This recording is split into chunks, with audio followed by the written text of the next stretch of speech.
사랑합니다, 행복님. 오늘도 찾아주셔서 감사합니다. 우리는 살아가면서 수많은 사람들을 만납니다. 그 중에는 이런 사람이 있습니다. 말은 예쁘게 하는데 이상하게 기분이 상하고 겉으론 친절한데 자꾸 마음에 걸리는 사람. 혹시 그런 사람 한 번쯤 떠오르시죠? 반대로 말 한마디가 따뜻해서 그 사람만 만나면 마음이 편안해지는 사람도 있습니다. 같은 말을 해도 어떤 사람의 말은 위로가 되고 어떤 사람의 말은 칼처럼 날카롭게 다가옵니다. 왜 그럴까요? 그 사람의 진짜 인격, 겉모습이 아니라 바로 말투에서 드러나기 때문입니다. 말투는 그 사람의 인생이 담겨 있는 창문입니다. 그 사람의 가치관, 성격, 타인을 대하는 태도까지 모두 말투 속에 녹아 있습니다.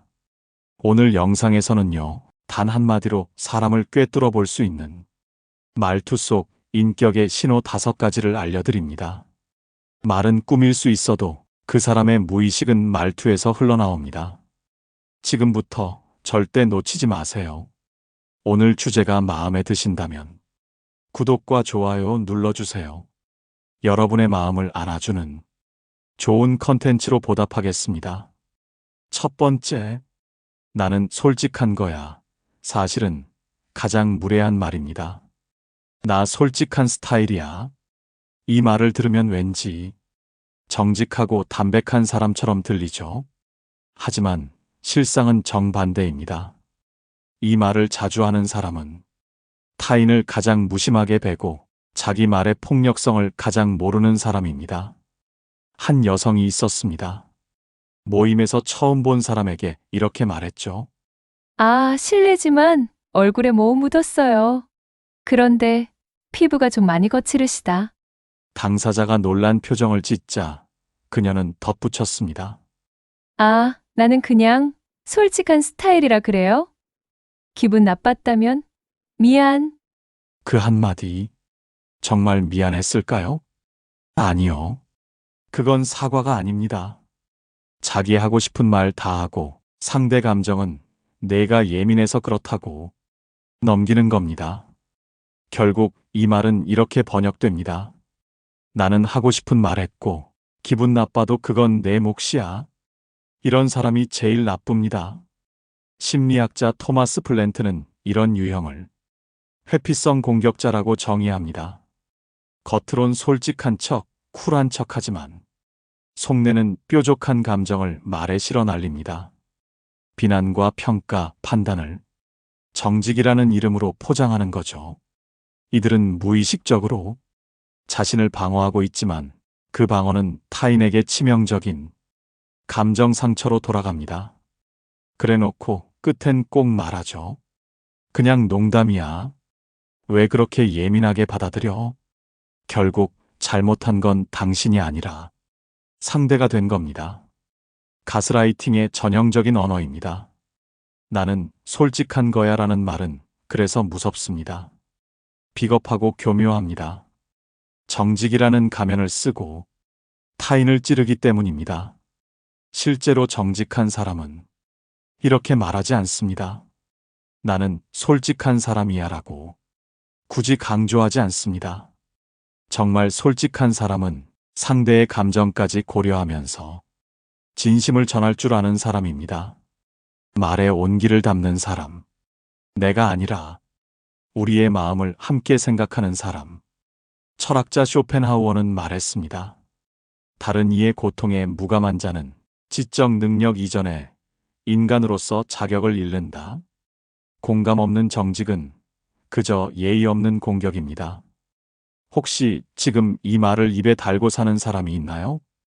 그 사람과 이야기할수록 자존감이 깎이고 말을 꺼내기조차 불편해지고 조심스러워지고 있다면 이미 마음속에 경고등이 켜진 겁니다. 그 사람은 솔직한 게 아닙니다. 타인을 향한 배려가 없는 겁니다. 그저 자기 감정만 배설하고 상대의 상처엔 눈 감는 사람입니다. 그리고 더 중요한 건 우리도 무심코 이 말을 쓰고 있진 않은지 돌아보는 겁니다. 정직이 무례가 되어선 안 됩니다. 말은 솔직할수록 더 따뜻해야 합니다. 두 번째, 그래서 내가 뭘 했어? 가장 밉상인 말버릇. 한 여성이 있습니다. 이혼을 고민하던 친구에게 며칠 전 이렇게 말했습니다. 그 남자, 진작에 문제 있었잖아. 내가 뭘 했어? 그때 내 말 들었으면 지금 이렇게 안 됐지. 말끝엔 한숨을 섰고 눈은 지그시 감았습니다. 마치 걱정 많은 언니처럼 보였죠. 하지만 당한 쪽은 속이 뒤틀립니다. 지금 나 힘들다고 말하는 건데 왜 내가 옳았다는 얘기를 하니? 이 말은 위로가 아닙니다. 확인 사살입니다. 이미 무너진 사람에게 내 말 안 듣더니 거봐 하고 못을 박는 행위죠. 이 말은 상대의 실수 위에 올라가 자기 통찰력과 우월함을 자랑하려는 인간적인 허영의 발현입니다. 심리학자 브렌다 해프티는 말합니다.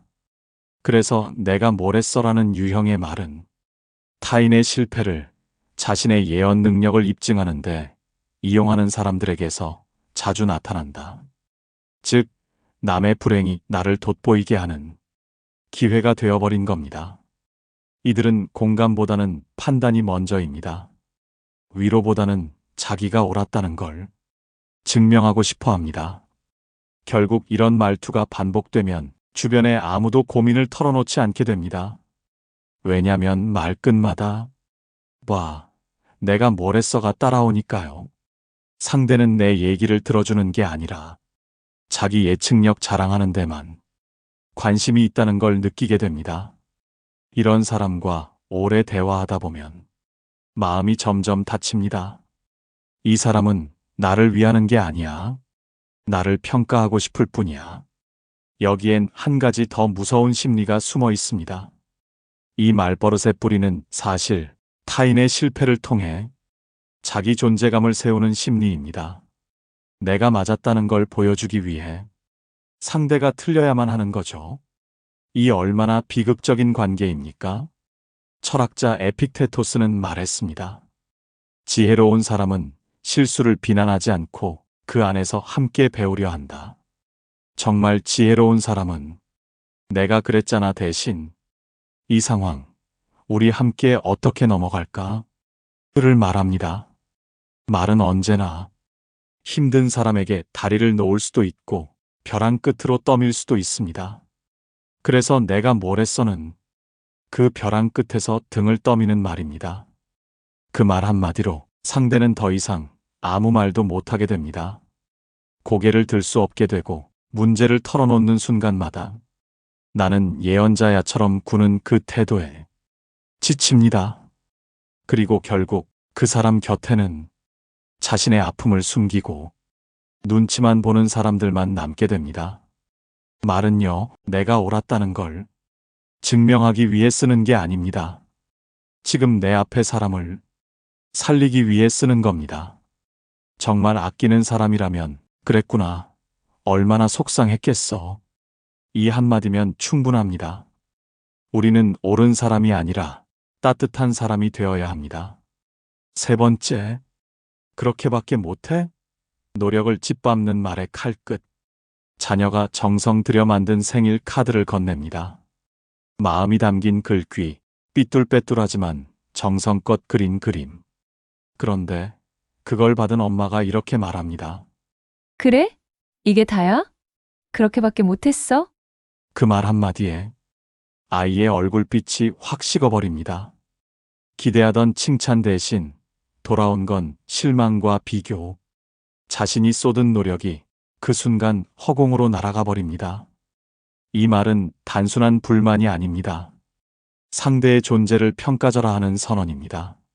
내가 한 그 정도 노력은 내 눈엔 아무것도 아니야. 라는 의미가 담겨 있죠. 심리학자 캐롤 드웩은 연구에서 밝혔습니다. 노력을 무시당한 아이일수록 도전보다 회피를 택하고 나는 원래 못하는 애야라는 고정된 자아 개념을 갖게 된다고요. 칭찬이 자아를 키운다면 이런 말은 자아를 꺾어버립니다. 가장 큰 문제는 이 말을 하는 사람은 대개 사랑하는 사람이라는 점입니다. 배우자, 부모, 가까운 친구. 그래서 더 아프고 그 말이 가슴 깊이 박히는 겁니다. 그렇게밖에 못해? 이 말엔 세 가지 심리가 숨어 있습니다. 첫째, 기대가 실망으로 바뀌었을 때 감정을 통제하지 못하고 쏟아내는 감정의 투사. 둘째, 상대를 비교하면서 우위를 점하려는 무의식적 경쟁 심리. 셋째, 사랑하기 때문에 더 잘하길 바란다는 왜곡된 애정 표현. 하지만 어떤 이유든 그 말은 결국 칭찬받고 싶었던 사람의 마음을 짓이깁니다. 철학자 마르쿠스 아우렐리우스는 말했습니다. 사람은 평가받는 대로 변한다. 작게 본다면 작아지고 가능성을 보면 성장한다. 어떤 사람의 현재 모습만 보고 그게 다냐 하고 말하는 사람은 그 사람의 가능성을 닫아버리는 겁니다. 그리고 그 말은 돌아옵니다. 상대는 결국 이 사람 앞에선 뭘 해도 부족하구나 하고 마음을 닫아버립니다. 대화도 표현도 노력도 조금씩 사라지게 됩니다. 말 한마디가 사람을 키우고 말 한마디가 사람을 접습니다. 칭찬 한마디면 더 크게 잘할 수 있었던 사람, 그걸 짓밟는 말이 바로 그렇게밖에 못해? 입니다. 진짜 사랑한다면 결과보다 과정에 박수 쳐줄 줄 아는 사람이어야 합니다. 이걸 해냈네, 대단해. 여기까지 온 것도 얼마나 힘들었을까. 그 말이 결국 사람을 변화시킵니다. 우리는 평가하는 사람이 아니라 존중하는 사람이어야 합니다. 네 번째, 그 나이에 그게 뭐니 세월을 무기로 타인을 눌러오는 말. 한창 그림을 배우기 시작한 60대 여성. 남편에게 설레는 마음으로 말했습니다. 나 전시회 한번 해보고 싶어. 그런데 돌아온 대답은 이거였습니다. 그 나이에 무슨 전시회야? 그냥 취미로 해. 늦었다고 생각 안 해? 그 순간 가슴이 철렁 내려앉았습니다. 당신이 그토록 사랑하는 사람의 말이 당신의 열정을 짓밟는 순간 이보다 더 슬플 수 있을까요? 그 나이에 그게 뭐니? 이 말은 단순한 조언이 아닙니다. 당신의 나이를 근거로 당신의 가능성을 부정하는 말입니다. 이 말은 마치 이렇게 말하는 것과 같습니다. 넌 지금 그걸 할 위치가 아니야. 지금 와서 뭘 하겠다는 거야? 나이 좀 생각하고 말해. 심리학자 수잔 핑크 교수는 말합니다. 사람은 자신이 정의된 틀 안에서 스스로를 제한하게 된다. 특히 그 틀이 나이일 경우 그 사람의 잠재력은 멈춘다. 즉, 그 나이에 뭐니라는 말은 듣는 사람의 내면을 스스로를 가두는 감옥으로 만들어버리는 말입니다. 이런 말은 40의 그림을 시작한 사람에게, 60의 여행을 떠난 사람에게, 70 넘어서 글을 배우는 사람에게 늘 날아옵니다. 그 나이에? 이제 와서? 할 게 따로 있지. 그런데요. 진짜 묻고 싶습니다. 도대체 그 나이는 누가 정했습니까? 누가 몇 살까지는 꿈꿔도 되고 그 이후는 안 된다고 말했습니까? 철학자 헤겔은 이렇게 말했습니다. 시간이 인간을 제한하는 것이 아니라 인간이 시간 안에 스스로를 가둔다. 맞습니다. 나이는 시계의 숫자일 뿐 그게 인생의 방향을 정할 수는 없습니다. 우리는 몇 살이든 하고 싶은 걸 할 수 있어야 합니다. 무엇보다 다른 사람의 나이를 핑계로 그 사람의 가능성을 꺾는 일은 가장 비열한 폭력입니다. 이 말은 대부분 가까운 사이에서 나옵니다. 가족, 친구, 배우자. 그래서 더 아프고 그래서 더 오래 갑니다. 이 말을 자주 하는 사람들의 심리는 단순합니다. 자기가 포기한 걸 남이 하는 게 불편한 것입니다. 자기는 그 나이에 아무것도 못했는데 누군가는 새로운 걸 시도하니 불편하고 질투나고 초라해지는 겁니다. 그래서 그 마음을 조언이란 이름으로 포장해서 뿌립니다. 하지만 그런 말로 인생을 멈출 이유는 없습니다. 나이를 말하는 사람은 결국 아무것도 하지 않았던 자기 인생을 당신에게 떠넘기고 있는 겁니다. 그럴 때는 이렇게 말하세요. 나는 지금부터가 내 인생의 시작이에요. 내가 살고 싶은 방식으로 내 시간을 다시 쌓아갈 겁니다. 인생은 나이가 정하는 게 아니라 의지가 정합니다. 5번째, 나는 그냥 웃자고 한 말이야. 무례를 코팅한 가장 얄미운 말. 한 모임 자리였습니다. 한 사람이 식사 중에 이렇게 말했습니다. 야, 너는 진짜 잘 먹는다. 그 몸매 유지하느라 힘들겠어, 하하. 순간, 주변은 정적. 당사자는 억지로 웃으며 말합니다. 왜 그래 민망하게. 그러자 그는 말하죠. 아이나 그냥 웃자고 한 말이야. 왜 이렇게 예민해? 그 말 뒤에 남는 건 오로지 이겁니다. 기분 나빴다면 그건 내 문제야. 그렇습니다. 웃자고 한 말이야는 상대의 기분을 가볍게 뭉개놓고 농담이라는 말로 책임을 회피하는 방식입니다. 이 말에는 2가지 공격성이 숨어 있습니다. 첫째는 노골적인 평가, 둘째는 비난에 대한 방어막. 심리학자 프레드릭 브라운은 말했습니다. 농담은 무의식의 안전구역이다. 사람은 본심을 장난으로 흘려보낸다. 즉, 이 말은 우연히 나온 게 아니라 이미 상대를 낮춰보고 있었던 마음이 흘러나온 결과입니다. 이런 말을 자주 하는 사람일수록 진심과 공격을 구분하지 못합니다. 자기는 그냥 장난이라고 생각하지만 상대는 온몸이 굳고 가슴이 철렁 내려앉습니다. 특히 시니어 세대에게 나이 들어서 그 옷은 좀, 이 나이에 그런 화장은 무리야. 이런 말들이 얼마나 자주 농담처럼 던져집니까?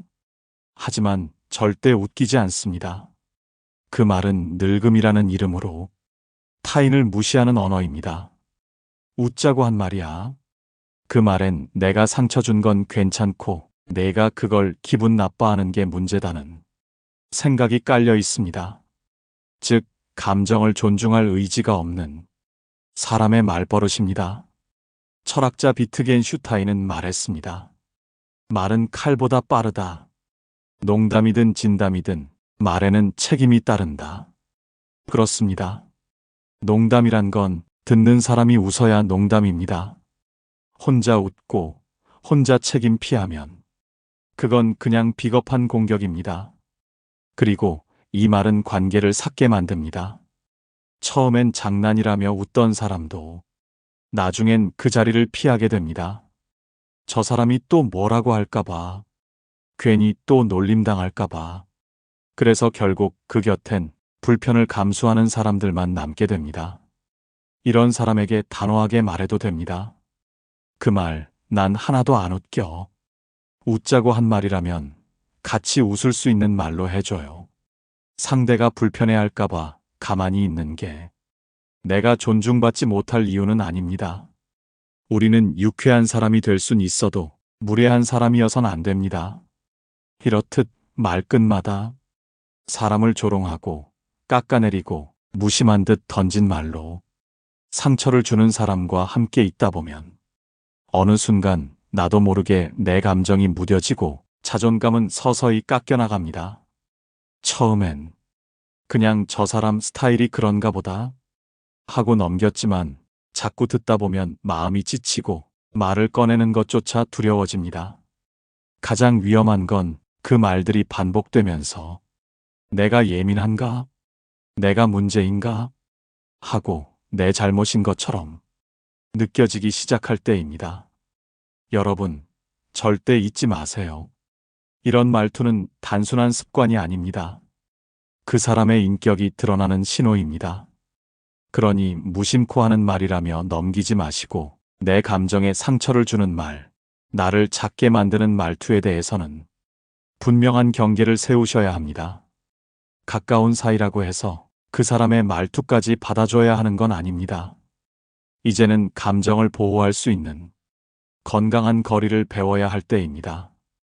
그렇다면 반대로 어떤 말투를 쓰는 사람을 곁에 두어야 할까요? 나를 키워주고 지친 내 마음에 따뜻한 숨을 불어넣어주는 사람은 어떤 말을 할까요? 곁에 두면 삶이 따뜻해지는 사람들의 말투 5가지를 알려드리겠습니다. 말 한마디로 마음을 살리고 관계를 단단하게 만들어주는 진짜 인격의 언어. 첫 번째, 그럴 수도 있지. 나라도 그랬을 거야. 있는 그대로를 인정해주는 사람의 말. 누구나 한 번쯤 이런 순간이 있습니다. 실수했을 때, 후회가 밀려올 때, 내가 왜 그랬는지 설명할 자신도 없고, 그저 누군가가 그럴 수도 있어라고 말해줬으면 싶은 순간. 그런데 대부분의 사람은 이렇게 말하죠. 그땐 왜 그렇게 했어? 내가 그랬으면 안 그랬을 거야. 좀 더 생각하지 그랬어. 맞는 말입니다. 하지만 마음은 더 무너집니다. 이미 충분히 후회하고 있는데 그 말은 더 이상 나를 이해하려 하지 않겠다는 선언처럼 들립니다. 그럴 때 한 사람이 조용히 이렇게 말합니다. 그럴 수도 있지. 나라도 그랬을 거야. 그 순간 마음속에 꼭꼭 묶어두었던 죄책감이 조용히 풀어지기 시작합니다. 이 말은 문제를 해결하는 말이 아닙니다. 사람을 껴안는 말입니다. 심리학자 칼 로저스는 말했습니다. 사람은 스스로를 수용받는다고 느낄 때 비로소 변화할 힘을 갖게 된다. 즉, 비난이 아닌 공감이 변화를 이끈다는 뜻입니다. 그럴 수도 있지라는 말은 지금 눈앞의 사람이 틀렸다는 걸 증명하는 말이 아니라 그가 왜 그럴 수밖에 없었는지를 이해하려는 마음의 자세입니다. 한 어머니가 있었습니다. 결혼한 딸이 새벽에 전화해서 울었습니다. 엄마, 나 왜 이렇게 못났지? 오늘 애들한테 짜증을 냈는데 지금 생각하니까 너무 후회돼. 그 말에 어머니는 이렇게 답했습니다. 그럴 수도 있지. 엄마도 예전에 너한테 그런 적 있어서. 그래도 이렇게 잘만 컸는 걸 사람이 늘 잘할 수는 없어. 그날 밤 딸은 처음으로 엄마가 나를 있는 그대로 사랑해주는구나 하는 안도를 느꼈다고 합니다. 그럴 수도 있지. 나라도 그랬을 거야. 이 말이 가진 힘은 상대의 방어를 걷어내고 그 사람의 마음속 가장 부끄러운 부분까지 허용하는 용기입니다. 우리는 흔히 공감이라 하면 이해해 맞아. 너 말이 맞아. 같은 반응을 떠올립니다. 하지만 진짜 공감은 상대의 입장이 돼보는 것에서 시작합니다. 이 말은 그런 의미에서 공감의 가장 깊은 형태입니다. 상대를 바꾸려 하지 않고 지금 그 사람의 마음, 한복판에 함께 앉아주는 것. 이런 말을 해주는 사람 곁에 있으면 사람은 자연스럽게 나아지고 싶어집니다. 책망받지 않아도 스스로를 돌아보게 됩니다.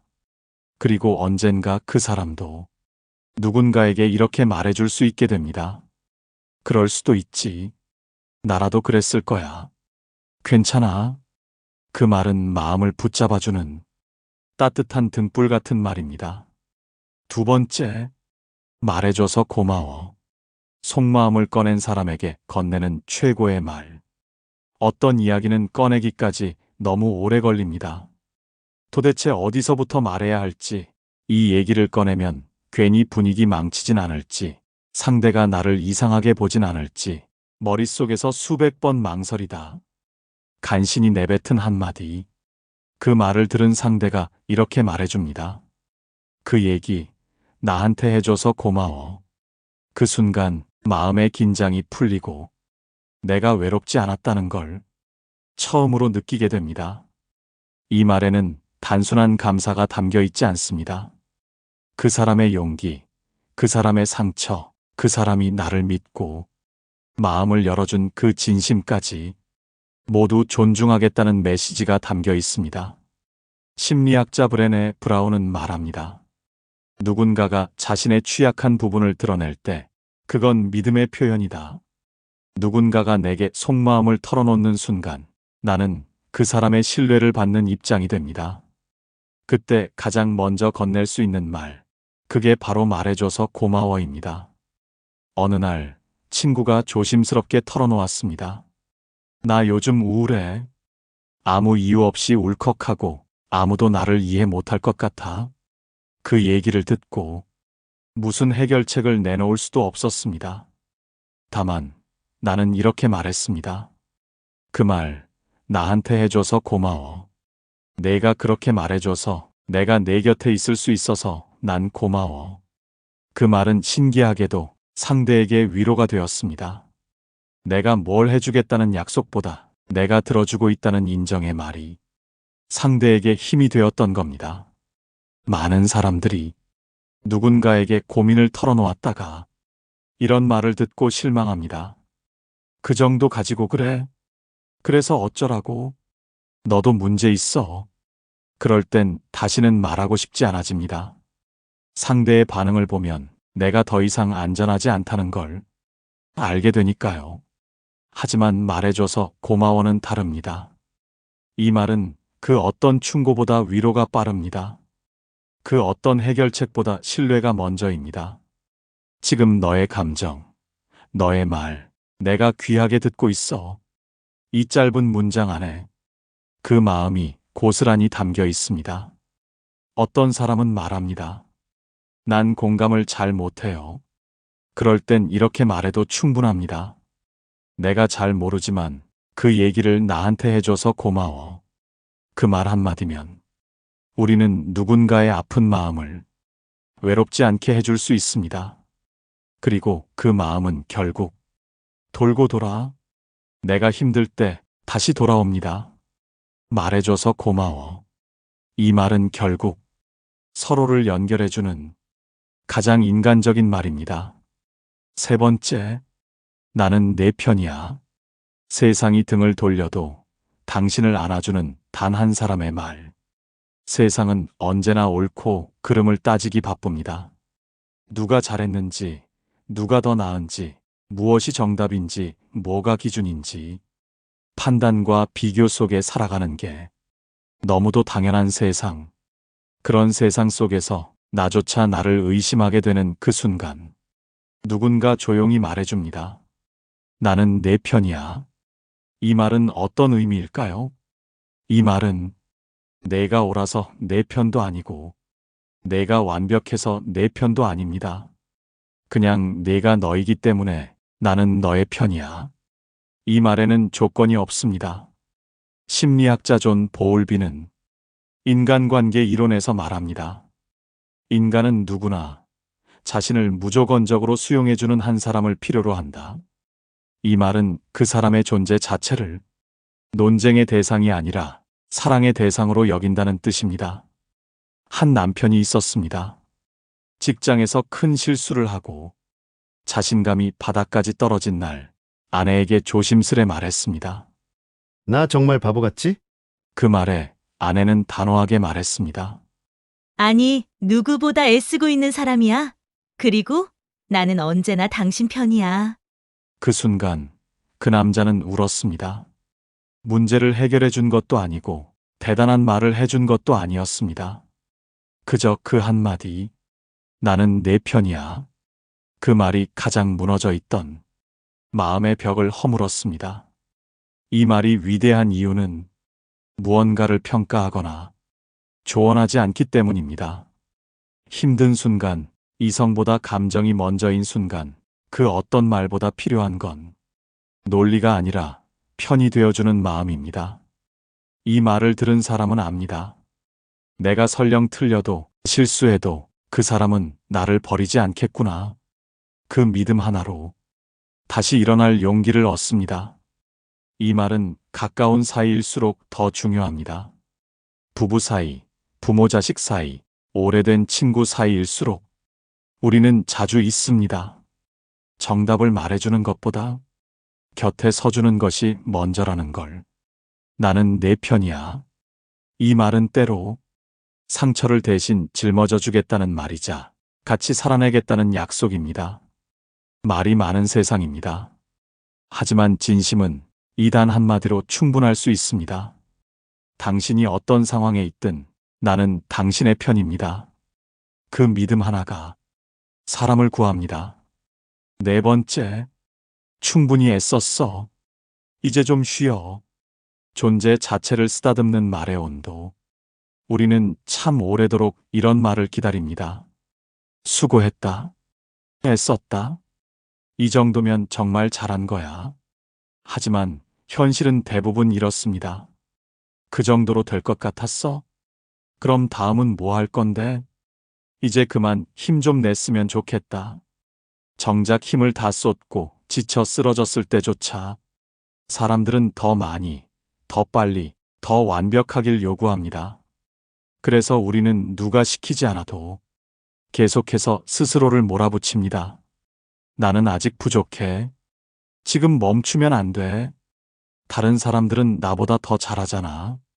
그때 누군가가 조용히 다가와 이렇게 말해줍니다. 충분히 애썼어. 이제 좀 쉬어도 돼. 그 말은 허락이 됩니다. 지금껏 아무도 내 마음속에 꺼내주지 않았던 그 수고를 인정해주는 아주 조용하고도 깊은 포옹 같은 말. 심리학자 크리스틴 네프는 말합니다. 자기 자신에게 자비로운 말 한마디를 건넬 때 스트레스 호르몬 수치는 눈에 띄게 감소한다. 애썼어라는 한마디가 몸과 마음 전체를 진정시키는 효과를 가져다 준다는 뜻입니다. 이 말은 반드시 거창한 일을 한 사람에게만 해당되는 게 아닙니다. 힘든 하루를 견딘 사람, 말없이 가족을 챙긴 사람, 아픈 마음을 들키지 않으려 애쓴 사람, 그 누구든 버텨낸 하루에는 박수를 받을 자격이 있습니다. 어느 날 친구가 무표정한 얼굴로 말했습니다. 나 요즘 아무것도 하기 싫어. 그 말 속에는 수많은 날들을 감당해낸 지침이 숨어 있었죠. 나는 그저 이렇게 말했습니다. 그동안 얼마나 애썼을까? 정말 고생했네. 이제 좀 쉬자. 그 말에 친구는 처음으로 눈물을 보였습니다. 누군가 그렇게 말해준 거 처음이야. 지금 당신 곁에도 그 말을 기다리는 사람이 있을지 모릅니다. 혹은 지금 이 말을 제일 필요로 하는 사람이 바로 당신일 수도 있습니다. 누가 뭐라고 해도 당신은 정말 충분히 애썼습니다. 그리고 이제는 그 노력을 위로받을 차례입니다. 충분히 애썼어. 이제 좀 쉬어. 이 한마디가 지친 하루의 끝을 조금은 따뜻하게 감싸줄 수 있습니다. 5번째, 내가 있어서 참 다행이야. 존재 자체를 안아주는 말. 살다 보면 말 한마디 없이 곁에 있어주는 사람만으로 마음이 놓이는 순간이 있습니다. 그 사람이 뭘 해줘서가 아닙니다.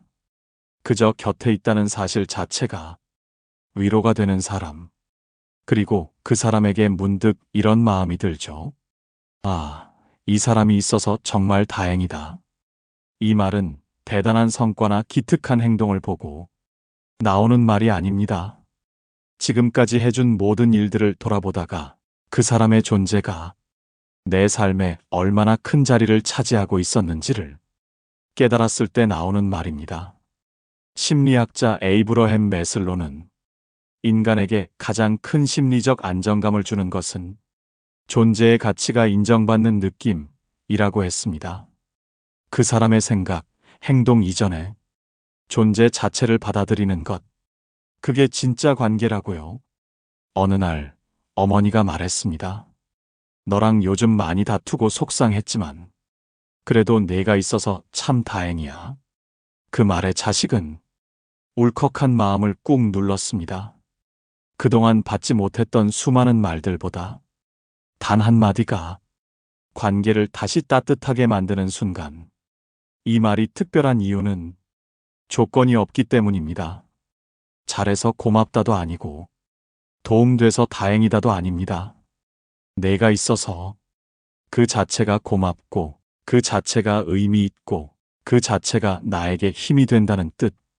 그래서 이 말을 들은 사람은 자신의 존재가 누군가에게는 필요하고 소중하고 따뜻한 빛이었구나 하는 확신을 얻게 됩니다. 이 말은 꼭 특별한 날에만 필요한 게 아닙니다. 오늘 같이 평범한 하루 끝에도 누군가에게 건네보세요. 내가 있어서 참 다행이야. 그 말 하나로 누군가는 나 그래도 괜찮은 사람이구나 하며 스스로를 안아줄 수 있게 됩니다. 그리고 어쩌면 이 말을 제일 들어야 하는 사람은 바로 여러분 자신일지도 모릅니다. 당신이 여기까지 버텨준 것, 당신이 여전히 누군가의 마음속에 있다는 것, 그 모든 이유로 당신이 있어서 정말 다행입니다. 이렇게 5가지 말투를 함께 살펴봤습니다. 어떤가요? 이런 말, 여러분은 얼마나 자주 듣고 계신가요? 그리고 또 누군가에게 이런 따뜻한 말을 건네고 계신가요? 말은 참 묘합니다. 날카로운 말은 마음을 베고 따뜻한 말은 마음을 감쌉니다. 때로는 단 한마디가 지친 하루를 버티게 만들고 얼어붙은 관계를 녹이기도 하죠. 우리는 모두 정답을 말해주는 사람보다 내 편이 되어주는 사람을 원합니다. 무언가를 가르치려 드는 사람보다 그저 애썼다고 말해주는 사람, 그럴 수도 있지라며 있는 그대로 안아주는 사람을 원합니다. 여러분, 말투는 단지 습관이 아닙니다. 그 사람의 인격이고 그 사람의 사랑하는 방식입니다. 이 5가지 말투는 누군가의 하루를 바꿀 수 있는 가장 부드럽고도 강력한 언어입니다. 혹시 지금 떠오르는 얼굴이 있으신가요? 그 사람에게 오늘 한마디 건네보세요. 그랬구나. 얼마나 힘들었겠어. 나는 내 편이야. 충분히 애썼어. 이제 좀 쉬어. 말해줘서 고마워. 내가 있어서 참 다행이야. 그 말을 듣는 사람도, 그 말을 건네는 여러분도 마음 한구석이 따뜻해지는 걸 분명히 느끼게 될 겁니다. 그리고 우리 모두 누군가에게 그런 사람이 될 수 있다면 삶은 훨씬 더 빛날 것입니다. 지금 행복 주문서 멤버십에 함께 해주세요. 당신께 더 따뜻하고 더 깊이 있는 이야기로 다가가겠습니다. 멤버십에 가입하시면 오직 회원님만을 위한 특별한 영상과 당신만을 위한 진심 어린 응원 메시지를 전해드립니다. 마음 깊숙이 연결되는 조금 더 특별한 행복을 지금 바로 경험해 보세요. 오늘 영상을 보며 여러분은 어떤 생각이 드셨나요? 여러분의 경험과 생각을 댓글로 나눠주세요. 여러분의 이야기가 누군가에게 큰 위로와 깨달음이 될 것입니다. 오늘도 끝까지 시청해주신 여러분께 깊은 감사를 드립니다. 오늘 영상이 도움이 되셨다면 소중한 분들께 공유해 주시고 구독과 좋아요로 저를 응원해 주세요. 여러분과의 소중한 연결이 저에게 큰 힘이 됩니다. 오늘도 여러분의 행복을 빕니다. 이상으로 행복 주문서였습니다.